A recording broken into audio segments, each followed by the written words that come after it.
Hey y'all, it's Farley with the Writer's Edge podcast. And today I am welcoming Bailee Cooper from Rural Health Education onto the podcast. Welcome, Bailee. Thank you. I'm excited about the conversation today. You're the second dietitian I've had on the podcast. And I always love seeking out people who are similar background to me, that come from an ag rural background and are in healthcare. And so let's start with the warm up today. The warm up is a part of the podcast where you tell your story. I believe you're always the best architect of your own story. So give me your story. Who is Bailee and how did she get to rural health education? Yes, ma'am. So I am Bailee Cooper. I am a dietitian by trade, but I have my PhD in exercise science and nutrition from North Dakota State University. I'm originally from San Angelo, Texas, grew up in West Texas. My parents were kind of an ag, but my granddad was a rancher. So grew up, and if you've been to San Angelo or West Texas, everybody's somehow, in the mixed of ag. I actually was an athlete in college. I was a runner for 3 years. So I originally wanted to actually focus more on the muscular side with exercise science and exercise physiology. And then I met some sports dietitians because I always thought sports dietitians were dietitians in general, not sports dietitians. I always thought they were mean and super skinny and like you couldn't eat anything. And then I met sports dietitians and they were super cool and wanted you to be, the best athlete you could be. And I just really fell in love with it. So I changed my route a little bit to focus more on nutrition. And I worked for Baylor Athletics for about 4 or 5 years. And then I went up to North Dakota and got my PhD. Surprisingly, I was trying to find a place to board my horses and worked at a barn where my now best friend is a barrel fertility trainer and really fell in love with barrel racing. And like everything else in my life, jumped in 110%. So I got a barrel horse, retired him recently, and now we have 3 colts that we're kind of trying to work back into. So I ride colts right now. I wouldn't say I'm barrel racing a ton, trying to get them ready to go, just like me and my body, ready to get back riding again. But I started rural health education, and it actually was birthed about a year ago. I saw a huge need and experienced a huge need, as an athlete in rural America and just in healthcare in general with my parents both having chronic conditions, really wanted to have a space for people to have access to a dietitian and to nutrition services outside of their doctor and outside of a lot of the kind of confusing supplement narrative that we see a lot in rural communities. So really wanted to dive in with a lot of research base and improving people's life long term rather than like short term weight loss and short term quick fixes, right? So that's kind of where it was born, and that's what I do. I work with clients, but I also do speaking events, and that's a little bit about me. Let's put 2 disclaimers on the conversation. One, we both are in rural America and we have experienced technical difficulties already today. So if the sound gets a little wonky, I am my own editor, so we'll make sure we'll do the best we can. So let's have a little bit of grace for that. And you are expecting and you are getting close, yeah. Bailee. So any day, sooner the better. We just want to speak that over him. Sooner the better. Oh, so I appreciate you coming on. I know it took us a couple weeks to get connected, but thank you for coming on today with all of that. And I completely get being in the space of having colts and not really barrel racing. I'm kind of I have a horse that I'm bringing along, and we're finally out of the colt phase and moving through the speed phase. And so when you have to build your own, it's I enjoy the process, but gosh dang, it's a hard process. It is. You learn a lot about yourself. I think that's the understatement of the conversation. Yes, ma'am. So A lot of times I have conversations on Writer's Edge here about I try to keep it simple, right? Like start where you're at with what you've got. I have had a conversation a couple weeks with a PT, Alicia Shirley, and we talked about, just getting in 15 minutes of organized movement a day. There's a lot of noise in the nutrition space. You talked a little bit about that in the warm up, that there's so much noise there. And a lot of what we talk about isn't sexy, right? Because it's putting in the work. Yeah. I have an unsexy podcast because it's about hard work and finding out who you are through your discipline. Yeah. So talk to me about, give me 3 things that people can take away from this conversation today and kind of enact within their systems themselves right now. So 3 things you would want listeners of the Writer's Edge podcast to know about nutrition. Okay. I think the easiest way is to introduce them, and then I'll keep adding details. So the biggest, probably huge component I see with rodeo athletes and my clients, and either big meeting with a large group of athletes, it's eating enough energy and actually just consuming enough in general. I think for a long time, and it's still kind of lingering, right, especially as female athletes and even male athletes, it's that we have to be like a super, super lean and consume less because of that, which is hilarious because nobody wants to ride a horse that has a terrible grade on the body scale, but we do that to our bodies all the time, right? We want our horses to be muscular and strong. So just consuming enough energy.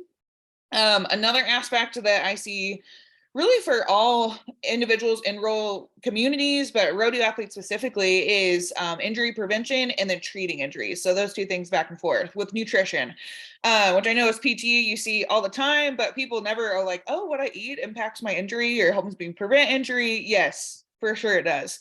And then the last thing that I always, try to hit, specifically going, leveling from just energy and looking at those nutrients for injury prevention and then injury treatment, is making sure we are meeting our needs through macronutrients. So it kind of, macros is really popular, but it kind of dives into why we're eating those macronutrients and then looking at like vegetables and fruit. So we're looking at fiber and things like that.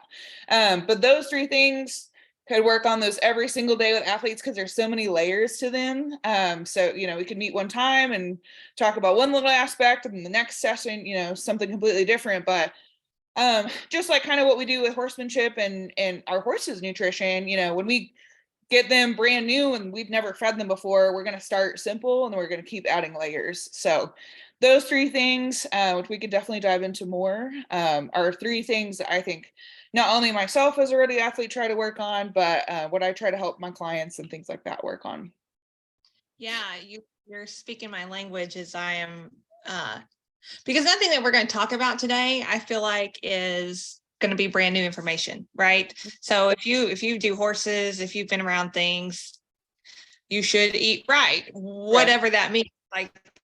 So nothing's going to be, I feel like, brand new information. But through my journey, sometimes a conversation can just hit the words just right for somebody, that it really clicks for them. And so that's really why I like having this podcast. So the first thing you talked about, just consuming enough energy. I know I've had trouble with that, and I'm finally working on my nutrition. I've struggled with my weight my whole life. Really, so for me, right here in probably the last month and a half, and I know this is going to be a completely another topic for another day, but intermittent fasting is working for me. And I do I go anywhere from a 1 hour window of eating to probably a 6 hour window. So I kind of vary it. And it's really starting to work for me. But what you were talking about is getting enough energy. I did not realize I was told that Mm-hmm. when I was working with a trainer and we kind of worked on some things. But eating all day, I didn't understand it until I kind of changed paths, right, Mm-hmm. Bailee? So, and now that I have shortened everything up, I go seek out the right amount of energy. I haven't done it for the last 2 days and I felt like crap. Yeah. And I know exactly what the target is, far as how much energy my body needs. So Mm-hmm. talk a little bit more about that, because that is especially for women, that's a big, Mm-hmm. that's a generational, Yeah. that's a I hate to use generational trauma because, No, but it it is. is. It's Yeah, a, it is. and I can't speak for men because I'm not one. Right. But I know for women, whether athletic or not, it's a generational trauma. Mm-hmm. Mm-hmm. Yes, gosh. I mean, we could literally like sit on that for an entire podcast. Um, but the shortened of it and the beauty of having dietitians and people that understand nutrition, understand the body, it's that when we are addressing, because I worked with a client through this past year, and it's just like changing a lot of the mentality behind, well, carbohydrates are going to make me fat, and that's our energy source, right? Or I have to consume so much protein, but that's bad for our kidneys. And so it's like that understanding and that science is so empowering, that just that alone, is changing. And it's such a small thing of, as dietitians, we do, our behind the scenes is math. I'm looking at your body weight, I'm looking at your goals, I'm looking at how active you are, I'm taking into account, if you're riding 5 colts a night, or if you're just out on the rodeo road, just quick, short goes. We're going to take all of those energy relationships into account, because our body, like our horses, it changes on how active we are, changes on how much muscle mass we're able to build, things like that. And so the cool nitty gritty part is behind the scenes. I'm telling you, hey, this is your plan. This is what we're doing. If you want to ask questions about why we're doing those things, you definitely can. But if you just want to be told this is exactly what you need, these are our food groups we're going to tackle. I get to do the science behind that and then help you meet your goals along the way. But just to speak on, I mean, there are so many, and I hate it so much, but there are so many undernourished female rodeo athletes that I myself am friends with or come in contact with. And some of it is, I'm super busy, I'm running a ton of horses and I don't have time. So a lot of it is that. And then some of it is, well, if I'm not a certain body weight, my horse isn't going to be fast. Like, we're tiny little jockeys, right? But in the same breath, if you're flying off your horse, which we see all the time, you're flying off your horse when you're roping, or if you're flying around the second barrel and your horse goes one way and you go the other, that's nutrition and muscle related. And so you being thin, a thin jockey, but you have no strength to stay on your horse, well, that's not helpful either, because you're putting yourself at risk for injury. But I mean, I grew up, not hating on my mama, but she grew up 80s, 90s. She was a college athlete and she had to be thin to be strong, right? Same thing for me. I was a runner. I would, line up with these very thin athletes. And that's not how I'm built. I'm built, very strong, very broad, like my dad. And, I could stop eating and still would be broad. That's just how my body is. So some of it too is really understanding our body shapes, our body size, and our body needs. And then when we are able to move past that and eat what we need, well, then we can build muscle mass and our waist thins up and we feel strong and we feel energized and our mood's improved. All of those things to me are a reason alone, one, to make sure you're getting enough, but to, meet with a dietitian, even if it's just one time. But it's so helpful because then you have a plan and you feel empowered, and you're not cranky at your husband or cranky at your kids because you're eating correctly, and just so many good things that come from it. And then you can feel strong when you're at a gas station. You're like, I have no idea what to pick, and so you just pick a cup of coffee even though you haven't eaten in 6 hours.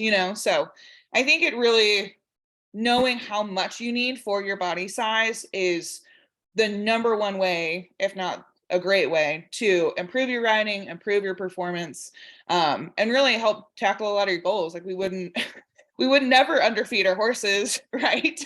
So, Right. so many Yeah. things.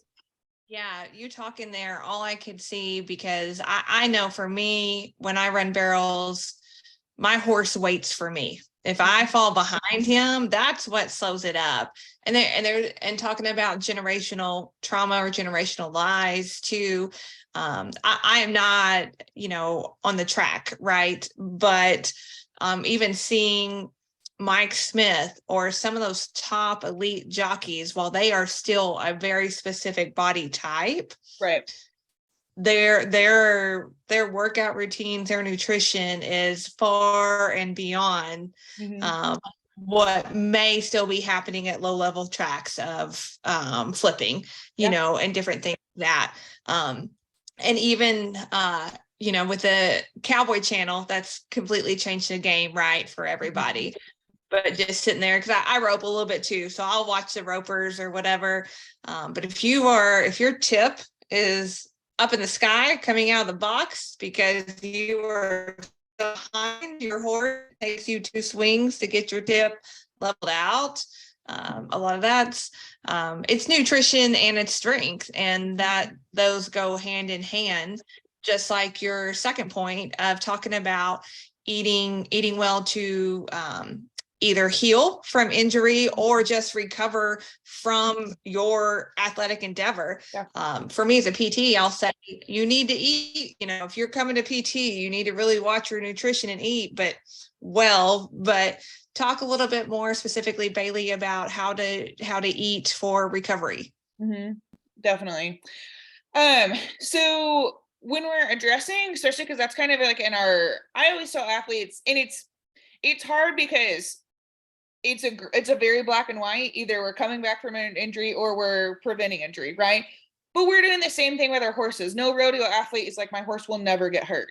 It's, when will my horse get hurt and how am I going to address it? And having a good attitude about it too, right? Which nutrition kind of comes in the same way. Is I have run into athletes on the flip side, right? Being injured and not eating well because we're so emotionally attached to, well, I can't go out and perform.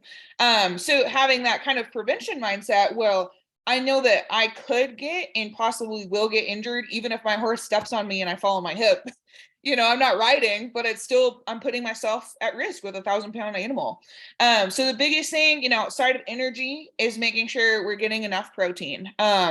There's a lot of misconceptions about protein. I see where we're consuming protein too much on the high end, and then we're consuming too little, and then getting quality protein in the mix of that, right? So animal-based protein is definitely our highest level, has the most vitamins and nutrients that we can consume. But, with even then, in our animal nutrition and our animal protein, and we're looking at like different cuts of meat, there's going to be a different nutrient value. So looking at quality protein, and then looking at zinc, which is already in beef, which is really nice, and chicken and turkey. But zinc is one of those that actually helps prevent injury in the long run, and actually helps our immune system. So it's a good responder as far as micronutrient goes. And then vitamin C, which a lot of male rodeo athletes hate that I tackle because it's in fruits and vegetables. And so, a lot of women, they're like, well, I don't want to eat fruit because fruit has carbs. I'm like, no, fruit's good, but trying to make sure we're getting enough serving sizes of all of those is going to help us prevent injury, because that actually helps rebuild cells. So, just like what you do in PT, we're rebuilding, rejuvenating all of those cells, and we need high amounts of vitamin C every single day. And that's why the good Lord put it in every single fruit and vegetable. So that's what's really nice about it. But those 3 things, and then adding on another layer, is adding on enough hydration. I think it's hard, especially because we're on the road. How many athletes, if we were like, hey, we're going to do, a fun little research experiment, we're going to go to, I don't know, we're going to go to Huge Rodeo, we're going to go to Belle Fourche over to the 4th of July weekend, not talking about all the other consuming factors of drinks that we have on top of dehydration, but just in general, when we're traveling on the road, well, who wants to stop on a 24-plus-hour trip ride from, you're going California to South Dakota? Well, you're going to drink less. You're going to show up to that rodeo performance dehydrated, and hopefully you're not getting injured at that perf, but you're possibly cramping on the road. There's so many factors. So hydration is a huge one when we're trying to prevent injury.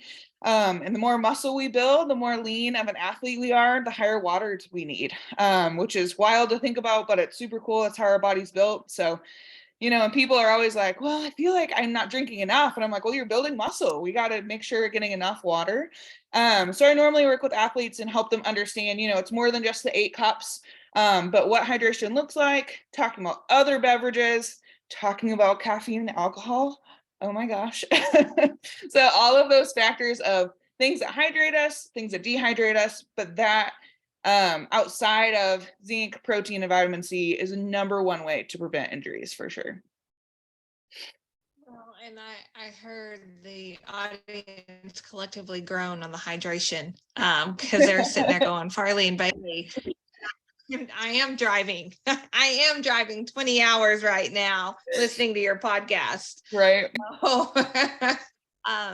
So yeah, no, those are great things because I've even asked my patients, here's the thing, not being a dietitian, being a physical therapist, I can tell you when tissue is healthy or it is unhealthy, whether it is getting, and that's not even, that's a feel, that's an experience thing. That's not even that's not diving into science. Like I have sat with patients and said, we've really got to, eat better.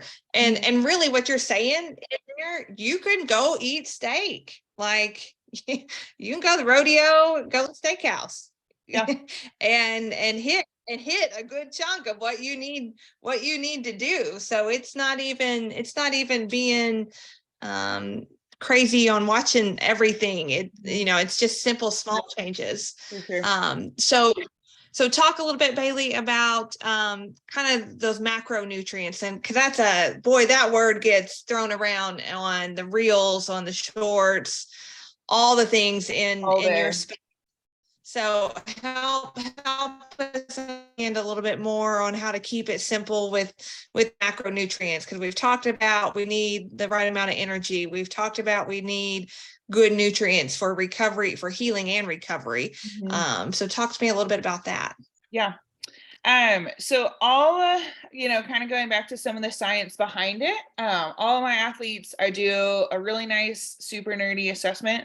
But for the most part, and it depends on the athlete, right? If I have, speaking about an injured athlete who is not going to be active, or, like me, like right now, obviously my needs have changed. So I'll kind of do all of that. We'll take all of that into account. But for the most part, half of our diet needs to be carbohydrates, which is really, really nice because so many of our foods have carbohydrates, but it's, again, picking out the quality of those carbohydrates, right? So is all of your carbohydrates coming from a fried potato, or is all of your carbohydrates coming from different sources, right? There's nothing wrong with French fries or having processed foods every once in a while, but we're looking at your whole day. What's the variety? What does that look like? Are you getting fruits? Are you getting starches? Are you getting whole grains from your carbohydrate sources rather than I had to grab and go and I grabbed crackers, or something like that? So we're looking at the quality of your carbohydrates, but that needs to be 50% of our diet. And we can definitely vary that depending on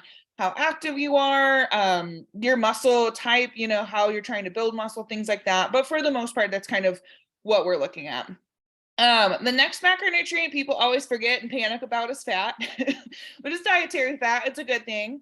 And there's a lot of confusion about different types of fats right now, even, diving into the seed oils and all of the drama behind it. And so the good thing about healthy fats and all fats in general, so there's 2 types. There's saturated fat, which we get from animal sources. And then there's our unsaturated fats, and those are all of our plant sources, okay? So between those 2 fats, we want 30% of our diet to come from fat. The nice thing about fats is a little bit goes a long way. And so most of my clients, I'm calculating their fats behind the scene, but we're not doing like 0 fat for everything, right? So we're going to get a little bit if you have some milk. We're going to get a little bit if you have a salad dressing, right? So all of those things, but luckily if you're eating a small amount, you're easily going to meet that 30%. And there are times, right, especially in the rodeo world, where rodeo circuit or even just traveling, that you can get kind of on the upper limit if you're like, well, we had to stop at McDonald's and I got a sausage biscuit. And then we had to stop, the only thing I could find in Nebraska was this fast food place. So it's having, trying to figure out how to maintain that. And a lot of times the easiest way is to make sure you're meeting your carbohydrate needs first. And then the fat kind of can be in its own little circle, because you can feel really full on fat really fast. And then adding in a variety, I, on both sides of the spectrum with plants and animals fat, people freak out. It's all, it's all beef, it's all high fat, saturated fat that's causing heart disease. Well, now they're saying the same thing with all of our seed oils, right? It's not both, right? There's no extreme way or the other. It's the amounts that we're having in between of, are you eating every single meal out and you're not cooking at home, or you're not pre-planning? Of course, if you have that every single day, your heart's not going to be happy with you. So it's kind of like looking at what you're having rather than trying to target one specific food group or food item. And then the last one, which I think athletes in general get really confused on protein, because we're like, we need protein, which is awesome, right? As athletes, we do. That's how we build muscle. And we build everything with protein. We build our hair, we build our eyes, everything, right? All of our cells. But I think sometimes we like the idea of consuming so much protein that we use it for energy, because if we don't have enough carbohydrates, our next source that our body will have to use and break down, which our kidneys hate doing because it creates a toxin in our body that we have to release. And it's protein. So trying to make sure we have the correct amount, and that's typically 20% of our diet. But I also look, I kind of try to balance out when I'm working with athletes, looking at their body weight, their goals, and that number, and trying to kind of meet a really nice in the middle. And then again, going back to where they're getting that source from, balancing that out. And then we actually want to make sure that we're getting protein throughout the day instead of just at one large meal. So and not hating on men rodeo athletes, but women do this too. Or like, okay, well, I didn't eat all day, so I'm going to eat like 2 pieces of chicken. Okay, well, that didn't actually help your muscles at all, because you ate a large meal of protein, but now your body has to slow down and break that up. Well, it's not going to be able to absorb it correctly. So trying to split that up and make sure you're getting enough protein throughout the whole day, especially with breakfast and those harder lunch meals and snacks and things like that. So that's the long short of macronutrients. To try to balance that throughout the day, what are some good on the road snacks if I've got to run to the gas station? It probably doesn't need to be a Mounds bar. But I tell people too, I'm like, it's got coconut in it. That can be fine for you. And it's got dark chocolate. They keep saying it's fine, but no, but on a serious note, if I'm going to stock the truck for travel, what would be some good things to help me meet what you just kind of outlined there on the macronutrients? So, which is really nice. I actually made all my clients get a really nice truck stop list, because I'm a big list gal, because it gets overwhelming, especially if you're stopping, you're like, this is my one stop. Because I used to go, Texas to North Dakota all the time. And I'd be like, okay, I have 4 hours to get to my fuel.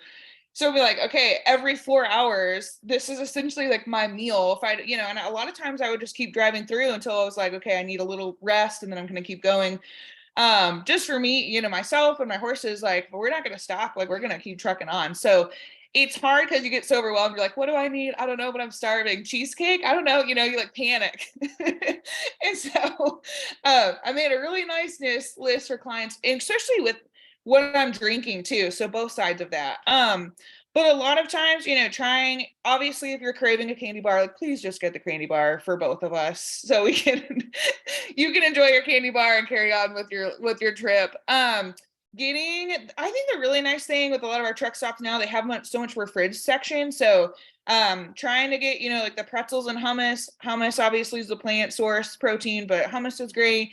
Getting a lot of the yogurts that they have, the little smoothie yogurts that are great. Obviously, if you're wanting like a jerky or a turkey jerky, that's good.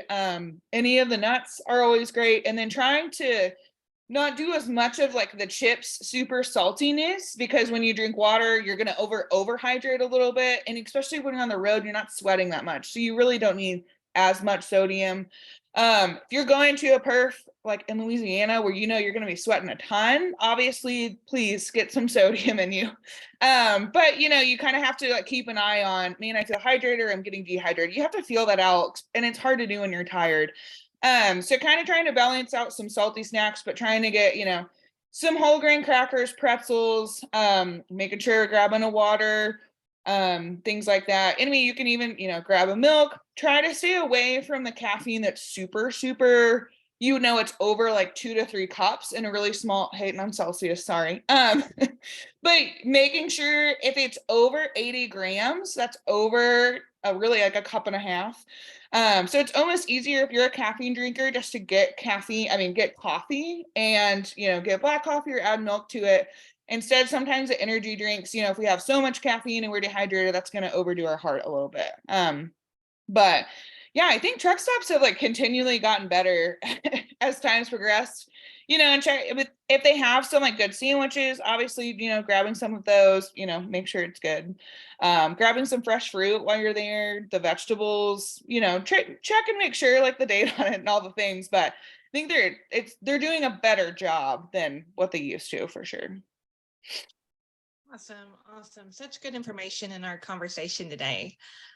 So as we kind of move to the cool down part of our conversation, Bailee, one question I have for you is what we've talked about it kind of throughout today, but tell me what working on your nutrition will give the rider an edge.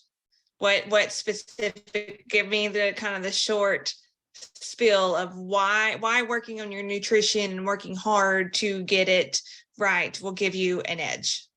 My favorite answer, and the answer that I'm going to live with forever and ever, because of what rodeo athletes are, is we're quick reaction timed events, right? Nobody's going out there and they're not riding for over 2 hours. So for me, nutrition specifically, and relating that to our muscle and what we're consuming in our body, it's reaction time. So you go out there and be dehydrated, slow reaction time. You go out there and you haven't eaten enough, especially carbohydrates, reaction time, always through and through. I actually read a really cool study about baseball players, but it's relevant to rodeo athletes too, is we actually throw the rope faster than our brain can comprehend. So baseball players, actually the best baseball players, the 1%, they are seeing a ball faster, subconsciously faster than what their body can comprehend. So the reason they're better is their brain is actually processing the balls coming to them before they're even, oh, hey, there's a ball in front of me. So the same thing with rodeo athletes. And that's probably why our horses are so good, is they are,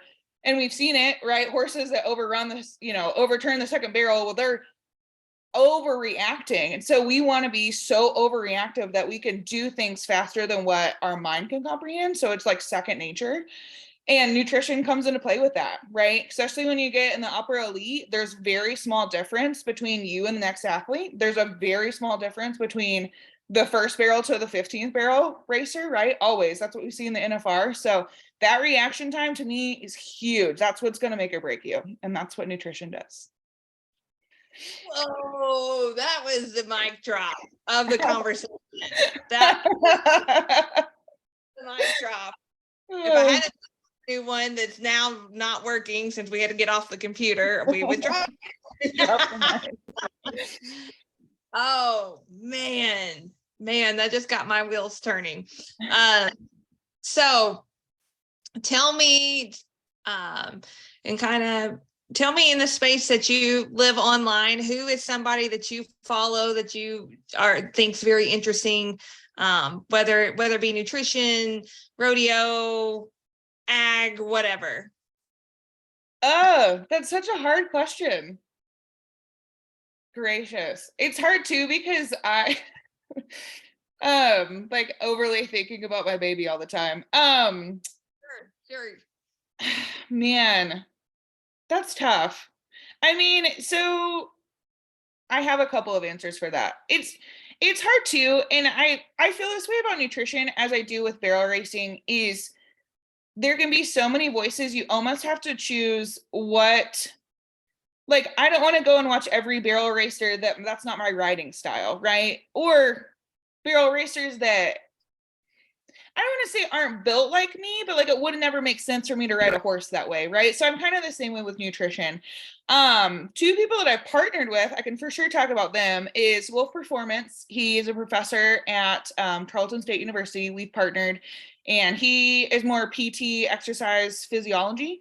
So we kind of connect, and we connect, on multiple grounds, but we've partnered up. And the biggest thing for me, I don't want to align myself with, and it's not hating on certain people, but I never want to align myself with, I don't agree with a philosophy of not having quality life long term. So that's a really big deal for me is, even dietitians that I know, the doctor says they need to lose weight. And I do know dietitians that will agree with that and be like, we need to put them on a really restrictive diet and they need to lose weight right now. Well, for me and my philosophy, that doesn't make sense because that can affect them long term, right? And so that's kind of the same thing with who I'm aligning myself with. Another great organization that I've partnered with is rodeokids.com. And they're a nonprofit that really focuses on that next generation of rodeo athletes, which is super exciting for me in the nutrition space. And I think, this generation of like athletes that we're building, and not, which there's nothing wrong with the old school cowboy or cowgirl, but I think we're viewing our bodies and our horses in a different way. And because of that, we're going to see this amazing generation of strong, powerful athletes who are taking their body seriously, or taking themselves seriously, on multiple levels, right? Spiritually, physically, mentally, all those things. And I think we're just going to see some incredible things happen with it. But those two friends and partners are definitely people that I reach out for. And also a lot of just women in general and ranching mamas who are like doing the thing with their kids, and like don't let it stop them, and don't listen to a lot of the like, well, you really need to focus on your family. Like I think there's a space to do both. And kind of like how I feel with my profession and being a rodeo athlete, like I think there's definitely a space to do both on the road, and then I think there's a space to still be an athlete at a high caliber and still, have your profession and be successful. So that was a very long-winded. No, it's great. And I think too, it's really building a tribe of, you hit it on the head. And I like to use the word tribe. It's building a tribe of people that are very, it's not of people that when you're trying to get better at something that they align and follow. It's not only because there is so much information now. Mm-hmm. Finding what works for you, even if that's 4 or 5 people that are kind of, their boats are going the same direction as your boat, mm-hmm. So that you can gain information from them when you're trying to work to improve. That doesn't mean not blocking out and hearing something completely opposite once in a while to kind of make you think. For sure. If you're a white person, and you may not be a white person. Apparently there are a lot of people not like me who don't worry about the why. Yep. So I always am interested to hear people's tribe that they're following, whether they're working with them like you are, with some great partners, or just people that have really helped somebody, get further along. For sure. So, Bailee, open mic time. Is there anything you can talk about, anything you want to talk about in your space and another space? Open mic time for you, kind of as we're winding down the conversation. Any last thoughts? Yes. So something that I actually worked really hard to get in my practice, I'm sure you'll understand with PT, is I worked my little tail off to have rodeo athletes use their health insurance for nutrition. And a lot of, even a lot of rodeo athletes sometimes don't have health insurance, which I see all the time. And it literally like breaks my little heart because I'm riding a 2-year-old or a 3-year-old. I'm like, I don't know what I would do if I didn't have health insurance and I was riding a colt, right? But the really cool thing is with nutrition, I hear a lot of, oh, well, I really can't afford that, or, that's just not financially feasible for us right now. Well, with nutrition, most insurance, if not all, will cover, multiple sessions of one long hour. I'm meeting with you, multiple follow-ups on the road. So that's something that I really wanted to implement in my practice, was making it affordable and accessible. And so and hopefully, other dietitians follow suit, because I think the more the better. I'm more the better in our space for sure. So we're just going to continue to help more rodeo athletes. And so that's a really big thing that I have done. Super easy to do. All you do is send myself an insurance card, and I check it and see what it would all cover. But it actually helped multiple rodeo athletes with that way, and they didn't have to pay me a dime. Insurance covered it. So super exciting. Wow. I Yeah. didn't know that. Like, wow. Okay. Awesome. Wow. All right. Well, Bailee, tell everybody where they can find you, all your social digits as well. They want to connect with you. Yeah. My Instagram is RURAL, my little West Texas accent coming out. .education. I mean, oh my gosh, I'm spelling it wrong. Roll.health.education is my Instagram. And then same thing, that's my title for my Facebook. And I actually do have a website too that kind of has more in depth, but it's ruralhealtheducation.com.